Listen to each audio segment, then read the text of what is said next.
He really thinks he can do it. Look at those tiny hands trying to farm. You do not have the ability for this, boy.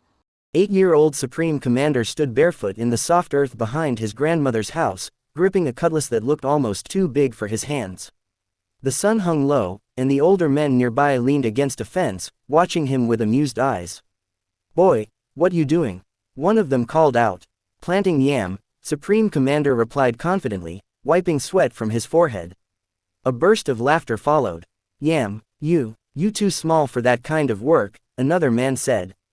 "That takes strength and patience. You don't have that yet." Supreme Commander didn't answer. He simply bent down, dug deeper into the soil, and carefully placed the yam head inside. He covered it gently, as if tucking it into bed, then moved on to the next mound. Day after day, he returned. While other children played, he watered the soil, cleared weeds, and checked the vines as they slowly began to creep along the ground. The laughter didn't stop right away, but eventually, people lost interest. To them, it was just a child pretending to be a farmer.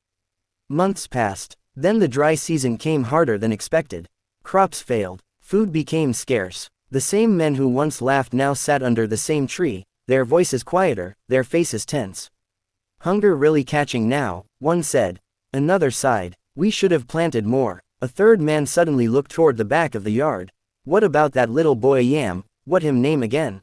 "Supreme Commander," someone answered. They all paused. "You think anything come from it?" There was a moment of silence before one man stood up.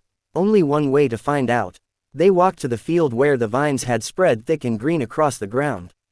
The soil looked rich, undisturbed except for the careful mounds Supreme Commander had made months before. "Dig it," one said. They pushed their tools into the earth. At first, nothing. Then the blade struck something firm. "Hold on, I feel it." They dug faster, hands now replacing tools. Slowly, the shape emerged, a yam.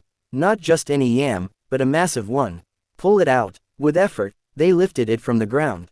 It stretched long and thick, nearly 2 feet in length.